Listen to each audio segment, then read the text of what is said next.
గురువుల వద్ద ఏమి నేర్చుకున్నావో చెప్పుమో ప్రహ్లాద అని హిరణ్యకశిపుడు తన కుమారుడైన ప్రహ్లాదుని అడిగినప్పుడు ప్రహ్లాదుడు ఈ విధంగా చెప్పాడు.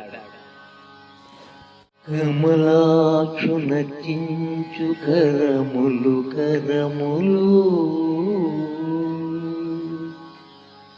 కమలాక్షు నచించు కరములు కరములు, శ్రీనాథు వర్ణించు జిహ్వ జిహ్వ,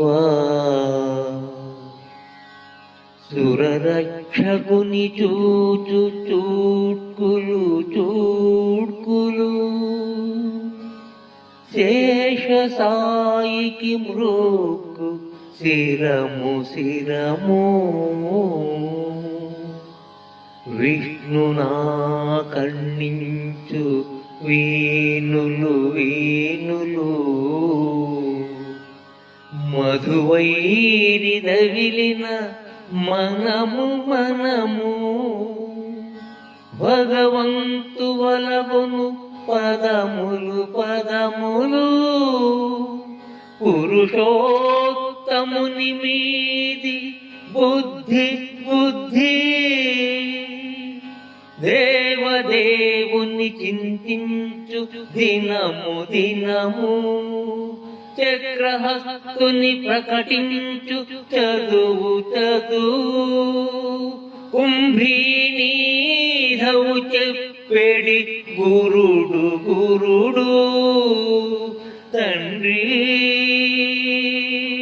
తండ్రి హరి చేరుమనడి తండ్రి తండ్రి తండ్రి,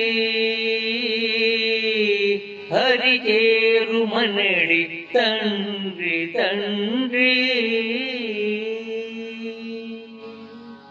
పద్మాక్షుని పూజించే చేతులు మాత్రమే చేతులు అనదగ్గవి.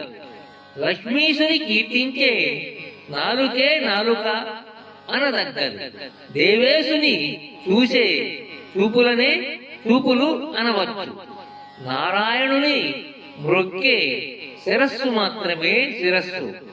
హరినామాన్ని వినే చెవులు మాత్రమే చెవులు. మాధవుని యందు లగ్నమయ్యే మనస్సు మాత్రమే మనస్సు అనదగ్గది. భగవంతునికి ప్రదక్షిణలు చేసే అడుగులు మాత్రమే అడుగులు. ఆది పురుషుని మీద లగ్నమయ్యే బుద్ధి మాత్రమే సద్బుద్ధి.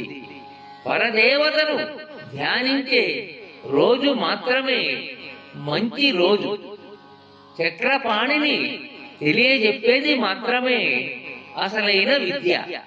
విశ్వంభరుని వివరించే వాడే సద్గురువు.